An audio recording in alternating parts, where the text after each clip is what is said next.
What's up, everyone? Welcome back to another review. And this time we're taking a look at Toy Story 4, the fourth installment into the Toy Story franchise.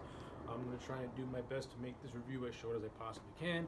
Let's waste no time. Let's get into this. So, what do I think about Toy Story 4? Overall, I enjoy Toy Story 4. I think it's a good, fun little movie. Not as good as the previous three installments. To me, the first three Toy Stories are like perfect tens. This movie to me is not a perfect 10, but that does not make it bad at all. I enjoy it immensely. It has the same spirit as the last three movies, though I think the story in this movie is kind of weak. And to me, it just shows that this franchise is kind of running out of gas. Toy Story 3 had that perfect ending with Andy giving away his toys to Bonnie. And this movie, we see the toys with Bonnie. We see how Bonnie is with them and how she acts around them. And I'm not gonna lie, we didn't really need to get a movie like this. This movie didn't really need to happen. The Toy Story franchise to me would have just been great as these little mini shorts that they've been doing throughout the years. Seeing another full length movie, I don't know, not so much. I mean, the only thing that merited a full length movie is what happens at the end of this movie. But that's really about it. Like the overall story of this movie is pretty much goes like this. The toys are with Bonnie. Woody is still coping with the fact that he's no longer with Andy, and he's pretty much clinging on to Bonnie the way he clung on to Andy, but he still clings on to Andy within himself. And that goes back to Woody's character of him being just loyal to his friends and loyal to his owner. And then you get the character of Bonnie, but at the same time, Woody's also not being played with as often as the other toys. And this becomes much more when Bonnie creates this new toy in kindergarten called Forky, which is pretty much a spork that she turns into a toy. And she becomes obsessed with this said toy. And when Bonnie loses this toy, Woody, being Woody, takes one for the team and has to go on the search party to find Bonnie, because to find Forky, because that's what Woody is. That's Woody's character. He looks out for other toys. He never leaves a toy behind. And eventually they go to this antique shop where they meet this other toy called Gabby Gabby, who is not what she seems to be. She has these henchmen dolls called Benson and Vincent. And Gabby's whole thing is that she's obsessed with this kid called Harmony, but she can't get Harmony to notice her, so she wants to steal Woody's voice box because her voice box is no good. And she pretty much takes Forky as hostage. And Woody has to enlist the help of Bo Peep, who makes her return after being absent from the third movie, I'm sorry. And they gotta work together to try and rescue Forky from Gabby. That's pretty much the story and what it is. So it's not really anything all that fantastic. What happens inside the movie, it's good. I know I kind of like the themes this movie was playing around with. The whole thing with Woody's character is pretty interesting, where they take him, especially at the end of the movie. You either like it or you don't like it. It all depends on how you view it. To me, I view it as make this be the conclusion. there's nothing. There's no other story you can tell with this. You're just retreading water, in my opinion. But some positives I do have with this movie, I like the introduction of some of the new characters. We get the characters of Ducky and Bunny, voiced by Keegan Michael Kay and Jordan Peele, and they're actually really, really funny. I really like the characters of Bunny and Ducky, and I like this little running joke where they keep attacking this old lady when they're trying to scheme out plans.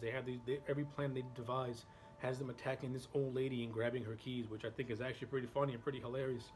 And I also like their introduction thing where they're antagonizing Buzz. So I think so. Bunny and Ducky to me are actually really, really funny.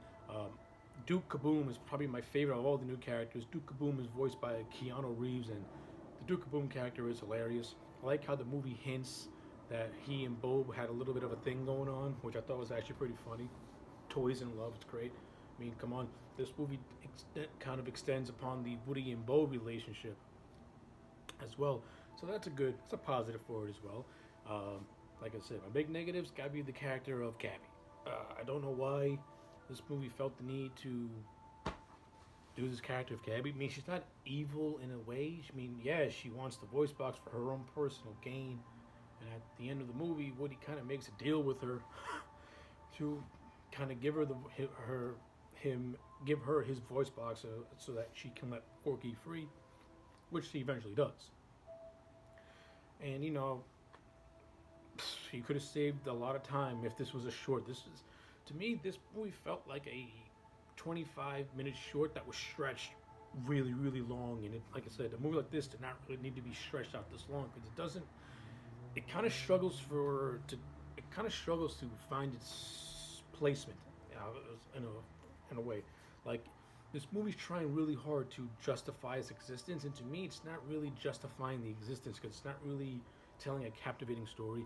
Yes, you have some cool characters that are introduced, but as the main negative, we're kind of brushing away the regular characters like Rex, Slinky, the Potato Heads. I understand Don Rickles died during the production of this movie, but there's no way why we couldn't use Slinky, Rex, or Ham in the to help Woody get Sporky.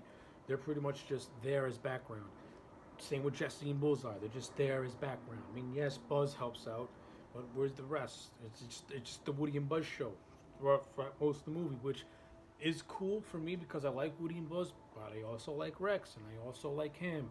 But they're pretty much stuck in this subplot where they're trying to prevent the dad from leaving the area that they're in. So they're not really doing a whole hell of a lot. They're just doing comedic stuff, while Buzz and Woody are doing the action stuff. And that has a lot to do with Bo Peep also stealing a lot of the screen time from pretty much the characters who I feel are much more interesting than Bo.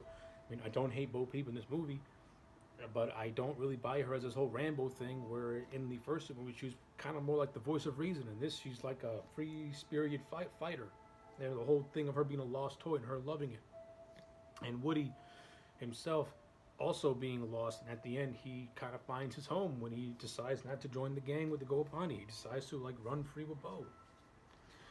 And you can take that for what it is. I mean, it's an emotional scene when they're all saying goodbye to Woody. If you don't get emotional, because it's again, when you've been following these characters literally since you were a kid, and now you get to this moment where it kind of feels like the end.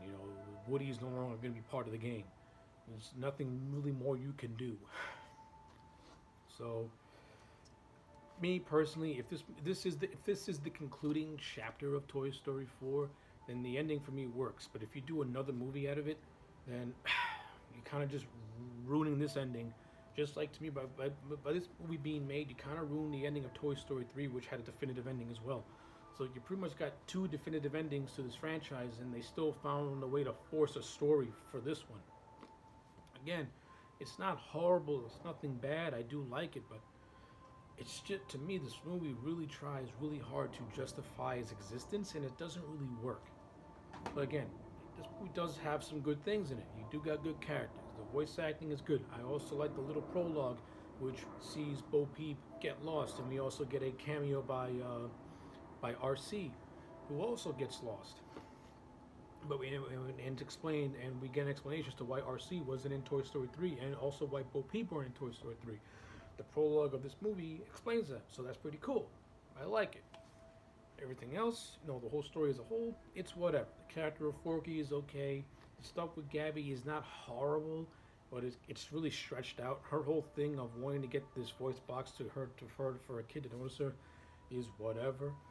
I think they're trying really too hard to make Gabby into a Lotso copy, and it doesn't really work because Lotso is actually pretty cool. Gabby, not so much. I don't really like the character of Gabby. She doesn't do it for me at all. But again, voice acting's fine. The animation is beautiful. It looks like almost this computer animation. This movie looks nearly live action. It's exquisite how they did it. Character interactions for what you get, it's fine too. So overall, Toy Story 4, not horrible. It's not bad. I like it. But when I compare it to the original 3 movies in the trilogy, this is the weakest of the bunch. But it doesn't make it bad. So I'm going to give it a solid 8 out of 10. Still good, but when you compare it to the rest, it tries too hard to justify its existence. And to me, it kind of cops out by trying to do the emotional ending, kind of ripping off Toy Story 3 in a way. But it's harmless. It's a good time. and it's a quality Toy Story movie that I will proudly put in my collection and proudly watch again because I do like it. As a whole, I enjoyed it a lot, and I have no issue giving it a solid 8 out of 10. So, those are my thoughts on Toy Story 4. Let me know yours in the comment sections down below. Like the video and subscribe, and I will check you back next time for more.